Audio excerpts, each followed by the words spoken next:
asalaamu calaykum waa yuusuf shire isku soo noqod wanaagsan inta aad nooshahay caqabado badan baa la kulmaysaa adduunna hawli kama dhammaato laakiin safarka aan ugu jirno inaan ka mira dhalino ama ka guulgaarno himilooyinkeenna badanaa waxaa hor istaaga laba cabsi muuqaalka maanta waxa aan uga hadli doonaa labadaa cabsi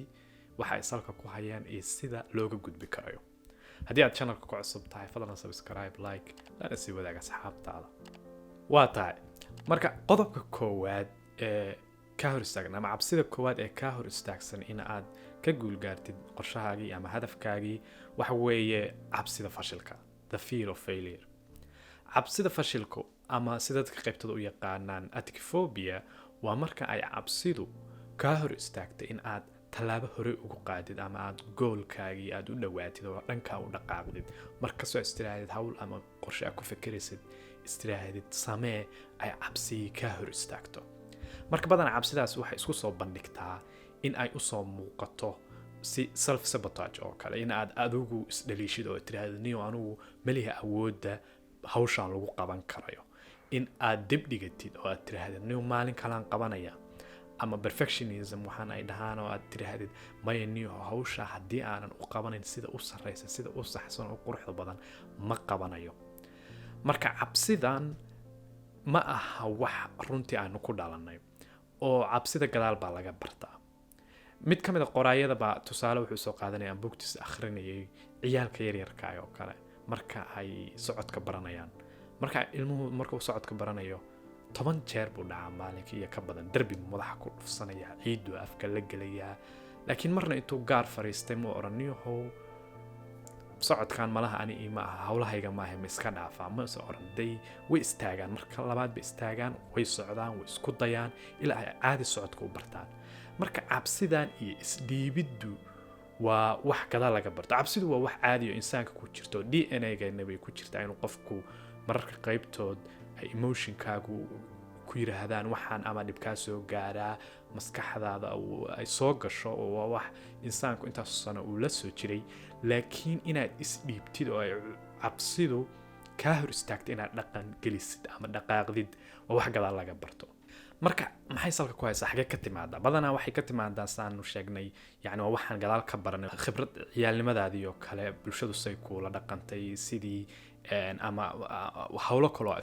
isku dayday oo laga yaabo inaysan sidii aad rabtay noqon oo kale waxyaabo waxaa jira qofka badanaa intay shaki ku abuuraan ama ay maskaxdiisa buuq badan iyo cadaadis badan iyo anxiety ay u keenaan inuu qofkaas qorshihii bedelo ama uu barnaamijkii dhanba uu faraha ka qaado oo uu waddo kala qaado. Fashilku sidiisaba ma ahan wax oo laga cararo qayb ka mida weeye guusha laftirkeeda oo qof kasta oo wax noqday ama heer gaaray levelku doona ha ahaadee mar buu dhacay mar buu yacni ku fashilmay waa qayb ka mida nolosha inaad kuftid oo kacadid. Marka wuxuu u baahan yahay in aad aragtidaada ku aadan aad bedeshid oo aadan ka cabsane aad u aragtid tallaabooyinka ama jaranjarada loo maro guusha inaad noqotid marka qof oo master ku ah hawshan ama hawshan kamera dhaliyo si fiican u qabto waxa weeye waqti bay qaadanaysaa laakiin intaas ka hor waxaa loo baahan yahay in adigu comfortable ku noqotid in aad dhacdid inay wax kaa qaldamaan inaa mararka qaybtood sidii aadan filayn natiijo aadan filayn ay kuu soo baxdo waa inaad aqbashid oo aad comfortable ku noqotid oo aad la qabsatid oo ay caadi kula noqotayna mararka qaybtood wuxuu ay dhankaad u waday maaha dhan kala aadi karaan. Haddaba haddii aynu isla garanay fear of failure iyo cabsidaas fashilka iyo waxa ay tahay meelaha ay ka iman karto maxaa xal u ah sidee baan uga soo gudbi karnaa. Waxaa jira fikir marka aan dhowr buug ku arkay horumarinta nafta ka hadla oo isna laga soo qaatay Greek hore oo dhahaya sphere of choice. Waxaa jira laba xaaladood oo insaanka uu saameyn ku yeelan karayo. Mid waxyaabo wax weeye internalis ah waad controli kartaa oo waxa weeye habdhaqankaaga iyo valueskaaga ama qiyamkaaga iyo sida adigu bulshada ula macaamishid iyo hawsha aad adigu qabatid oo ku dhaqaaqdid waxyaabo aad controli kara. Waxyaabana waa external oo ma controli kartid oo waxa dadka kale ay ka aaminsan yihiin ama bulshadu say ku aragto ama waxa weeye natural ka waxyaabaha de ilaahay uu cimilada oo kale waxyaabo uu ilaahay uu kaliya maamuli karo. marka wax adiga hawsha u taalo qofka waxa weeye badanaa inuu focus ka saaro ama uu waqti badan geliyo waxyaaba uu controli karo shucuurtaada iyo waad controli kartaa inta badan iyo sidaa dadka ula dhaqantid iyo waxyaabaha waajibaadka ku yaala si aad kula hormarisid iyo marka isku day markasta inaad controlshid waxa aad qaban karaysid laakiin haddii aad markasta ka fikiraysid waxa ay bulshadu ka aaminsan yihiin iyo haddii ilaahay ku ogol yahay cimilo aan fiicnayn iyo xaalado kale waaweyn oo aadan waxba ka qaban karin iyo runtii tallaabo hore u qaadi maysid you are not your thoughts adigu ma ahid fikradaada kugu soo dhacaya laakiin waxaa taa qofka dhagaysanaya fikradaada maskaxdaada waxyaaba badan baa isaga soo dhacaya kuwa fiican iyo kuwa xunba laakiin waxaa tahay qofka awoodda u leh inuu yani dhagaysto oo dhaqan geliyo haddii dee wax fiican kusoo dhacaan oo aad dhaqan gelisid adigaa saamaynta leh laakiin waxyaabaha aadan marka dee adigu waxba ka qaban karin iska dhaafee waxaad xoogga saartaa waxyaabaha aad wax ka qaban karaysid waxa aad noqotaa qof u fakera si positive ah oo si wanaagsan oo positive ah u eeg waxyaabaha markaas hawlaha ku yaala ama challenges ha ahaadaan caqabadaha ha ahaadaan ama waxyaaba kale fursadaha ha ahaadaane waxaana isku daydaa hadafyadaada ama goolasha ku yaala iyo himilooyinkaagu inaad yaryareysatid oo dee wax aad iyo aad u ballaaran hal mar ha isku dayin inaad wada qabatid yaryarayso oo qayb mar qabo sidoo kalena research ku samee naftaada oo adiga isbaro